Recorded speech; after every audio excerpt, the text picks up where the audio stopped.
Arguably, Monday.com has executed one of the most aggressive B2B video marketing strategies of the past decade. And that's exactly why, in this video marketing analysis series, we decided to start with them. So back in 2021, there was a clear inflection point. That was the year Monday has reportedly spent close to 95% of their revenue on sales and marketing, which is a very big proportion.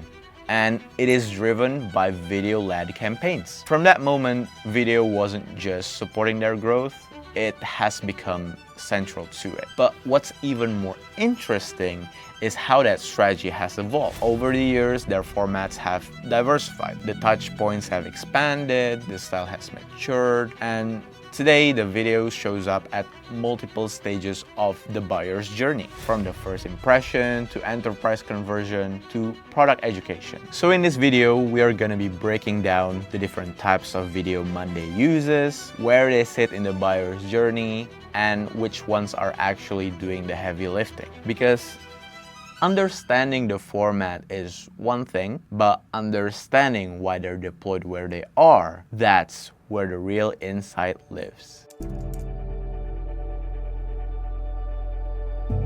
Well, let's start at the beginning. Back in 2017, Monday.com made a pivotal decision. They rebranded from their old name, The Pulse, to simply Monday. And that might sound like a small thing, but it was actually very strategic, because the name Monday is instantly memorable. It creates an emotional association. They also figured out something that most marketers learn the hard way, that you have 5 seconds to grab someone's attention. Not 30, not 15, but 5. And this is what became the heartbeat of their entire approach. They also built what have become one of the strongest in-house B2B video teams in the industry, with writers, directors, motion designers, all under one roof. And their early creative philosophy was very simple. It was be loud, be bold, and be visible to dominate attention. And underpinning all of that was a belief that shaped everything. They weren't just marketing to companies, but they're also marketing to people. And around 2021, they have become one of the first B2B companies that truly make video marketing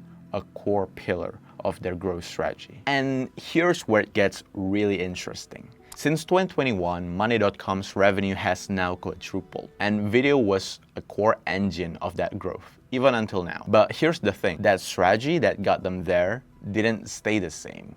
It had to evolve. In the early days, they leaned hard into mass reach with big, flashy paid campaigns. Their goal was just pure visibility, and it worked until it didn't. Well, here's the thing.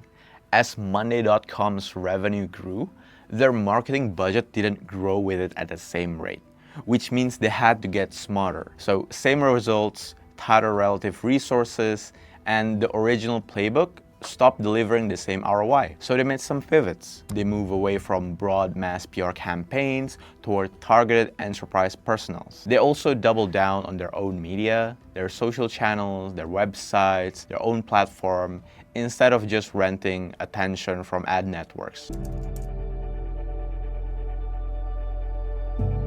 Well, now let's talk about how Monday.com structures their content across the funnel.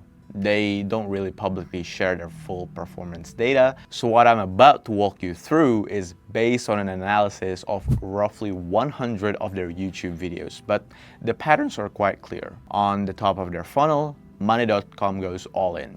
And I mean all in, because this is where they clearly pour the most creative energy. And it shows in the sheer variety of ad formats they deploy. They have long form, short form, non-skippable, skippable, multivariant, and even bumper ads, which are those 6 seconds videos that you have at the start and the end of the video. Yeah, they have that. And across all of these formats, their motion design is exceptional, and their creative philosophy is consistent. You make something that is so visually compelling that the viewer doesn't want to look away. The goal here isn't to explain the product itself, it's to make you stop, feel something, and remember the name, Monday.com. In the middle of the funnel, the content gets longer and more explanatory. These are the videos that walk you through what Monday.com actually does and why it matters to your business. And our personal favorite example is this video. So Monday.com made a video to promote their Monday Vibe product, where they actually build out an app in this sort of live do-along style.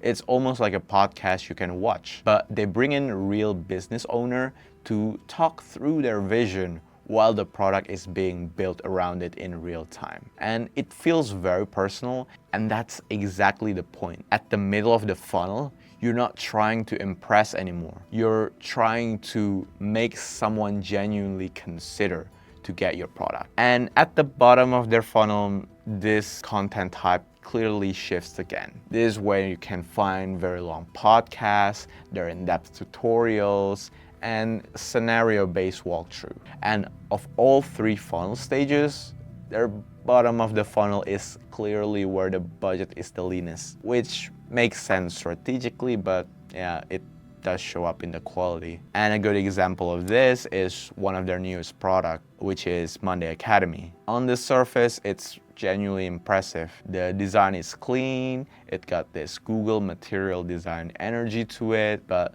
once you click into one of the actual videos, and it's a little jarring. There's this weird 3D visual that feels oddly out of place, and there are no closed captions on their video player. No closed captions on a learning platform.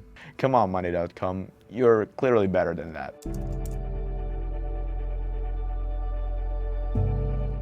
So, what content is actually performing? Well, here's the honest caveat first.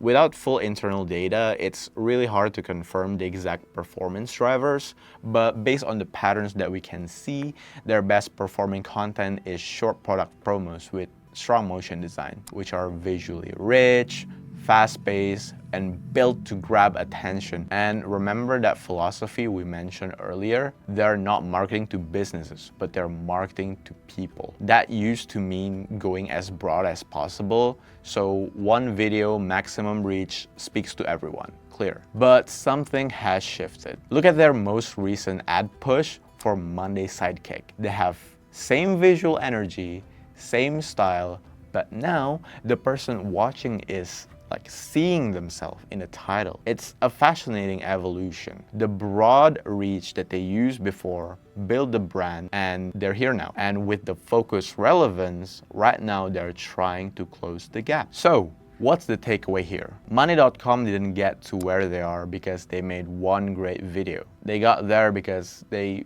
built a system. They also built an in-house creative team that is obsessed with the first 5 seconds, a content strategy that has evolved as the business scale, and a full funnel video playbook built for individuals, for people, even if their business model is B2B.